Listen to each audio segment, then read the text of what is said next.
This is a quick tutorial on getting a purple out of a multi-dye LED. Okay.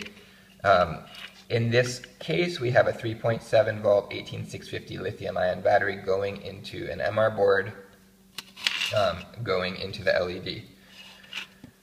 But this is applicable for direct drive if you just have plus and minus from a battery, or any situation in which you end up with plus and minus coming out.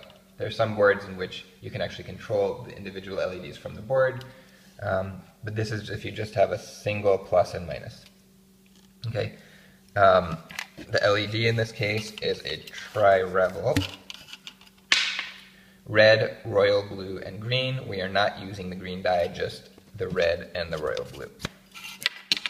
Okay, this red wire is the plus wire. It splits into two in a Y right here. And this blue wire is going directly to the plus pad of the blue dye. This black wire is going into this variable resistance pot, into this red wire, and goes to the plus pad of the red dye. This white wire is split into two black wires, which go to the negative pads of the red and blue dye. You can also run a single wire up to the red or blue dye and then bridge over to the negative of whichever dye you haven't contacted yet. And to make this work, you simply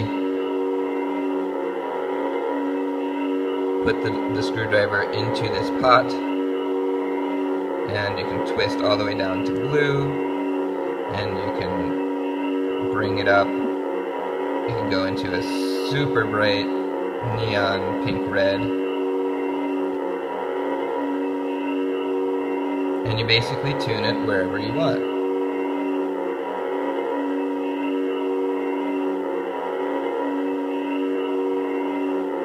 Okay? You can also do this with resistors. This is from Radio Shack.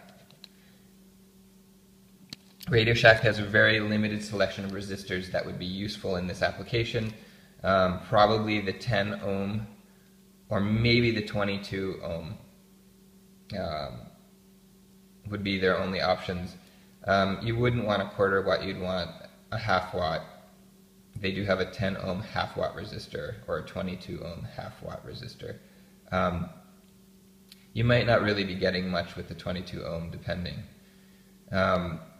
1 watt would probably be better. People tend to go with something between 4 and 20 ohms on the resistance of the red. So if you want to play around with resistors, you probably want to order them, or you can just go to Radio Shack and try the 10 ohm or the 22 ohm. You want 10 ohm, not 10k ohm. 10k is 10,000. And hope this is helpful. Thanks.